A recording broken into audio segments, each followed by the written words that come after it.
Actuellement en promotion de son spectacle Emmanuelle 2, Manu Payet a raconté une énorme boulette de sa fille, face à laquelle il a visiblement dû réunir toute son énergie pour ne pas s'agacer.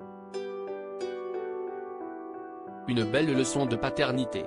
6 ans après Emmanuelle, son spectacle qui avait cartonné, Manu Payet revient avec Emmanuelle 2, très attendu par ses fans.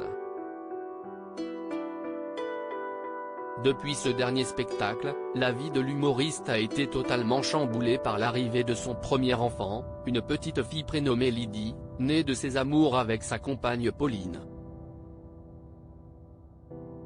En décembre dernier, sur le plateau de Quotidien, Manu Payet s'était penché sur son opération des testicules, qu'il a subie à l'âge de 6 ans.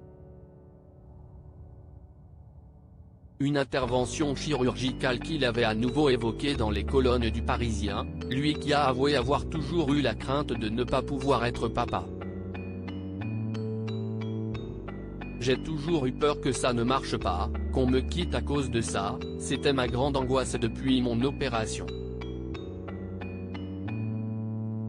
Je me souviens très bien du jour où on m'a appelé pour me donner les résultats, j'étais dans ma voiture, rue de la Paix, j'ai pleuré, avait-il confié. La grosse bêtise de Lydie, la fille de Manu Payet est fou de sa fille, le comédien de 47 ans n'hésite jamais à l'évoquer en interview, lui qui expliquait récemment s'agacer pour les mêmes raisons que ses parents face à sa fille, qu'il n'aime pas voir marcher pieds nus. Invité au micro d'Europe 1, Manu Payet a raconté avoir failli faire un malaise, lorsque sa fille de 6 ans a effacé l'intégralité de son spectacle Emmanuelle 2, dans son téléphone, alors qu'il écrivait encore.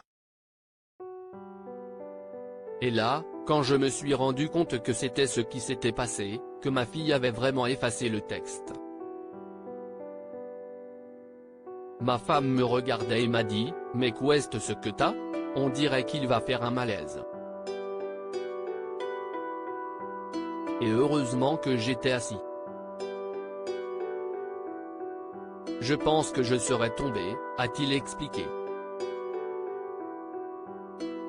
Manu Payet, qui a avoué avoir très mal dormi la première nuit, a finalement su voir le bon côté des choses, et puis finalement, tu ne vas pas la gronder. Déjà, tu n'avais qu'à pas laisser traîner ton téléphone, et qu'est-ce ce que ton téléphone fait dans les mains de ton enfant de 5 ans.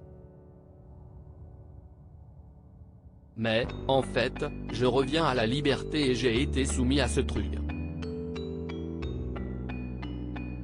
C'était des notes que j'avais prises depuis très longtemps et pour moi, le spectacle ne pouvait être que là-dedans. J'ai trouvé ça mignon parce que ça voulait dire aussi, je ne veux pas qu'il reparte en tournée, papa, a-t-il conclu. L'art de voir le verre à moitié plein.